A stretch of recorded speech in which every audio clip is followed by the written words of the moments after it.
শিক্ষক ক্লাসে ঢুকেই ছাত্রদের উদ্দেশ্যে একটি প্রশ্ন করলেন, বলতো এক ব্যক্তির হাতে যদি $৮৬,৪০০ থাকে এবং কেউ যদি তার থেকে মাত্র $10 নিয়ে চম্পট কাটে, তাহলে ওই ব্যক্তিটি $৮৬,৩৯০ নিয়ে দাঁড়িয়ে থাকবে নাকি ছিনতাইকারীর পেছনে দৌড়াবে? ছাত্ররা সমস্যা শুনে জবাব দিল, অবশিষ্ট ডলারগুলো যেন কেউ না নিতে পারে সেদিকে খেয়াল রাখবে এবং অবশ্যই চোরের পেছনে দৌড়াবে না।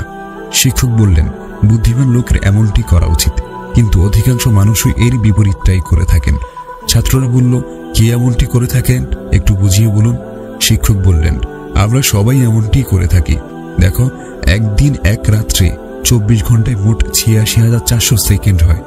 কারো মুহূর্তের একটু বিরূপ সমালোচনা আমাদের মুড নষ্ট করে দেয়, অথবা আমরা অসতর্ক থেকে হয়তো কিছু হারিয়ে ফেলি, অথবা কারো অশালীন কথায় মনোকষ্টে ভুগি। প্রতিশোধ নেয়ার চিন্তায় আমরা ঘন্টার পর ঘন্টা দুশ্চিন্তা ও হতাশায় কত মূল্যবান সময় নষ্ট করি। মাত্র 5টি সেকেন্ডের অঘটন নিয়ে আমরা ব্যস্ত হয়ে পড়ি, অথচ আমাদের জীবনের অবশিষ্ট সময়টা কোনো কল্যাণকর কাজে লাগিয়ে আমরা মহৎ কোনো উদ্দেশ্য সাধন করতে পারি। সুতরাং তোমরা সতর্ক থাকবে, 5 মিনিটের জন্য পুরো 24 ঘন্টা নষ্ট করবে না। তোমরা তোমাদের ভেতরের শক্তিটা কাজে লাগাবে, সবসময় মন মেজাজ ভালো রেখে কিছু করার চেষ্টা অব্যাহত রাখবে, আর অবশ্যই স্মরণ রাখবে সেকেন্ড ও মিনিটের সমষ্টির নামই জীবন। লিখে রাখবে, সম্পদের চেয়ে সময়ের মূল্য অনেক বেশি।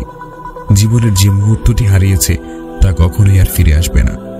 কবির কথায়, মানুষের হার্টবিট যেন অবিরাম বলে চলেছে, জীবন হলো সেকেন্ড ও মিনিটের সমন্বিত সমষ্টি।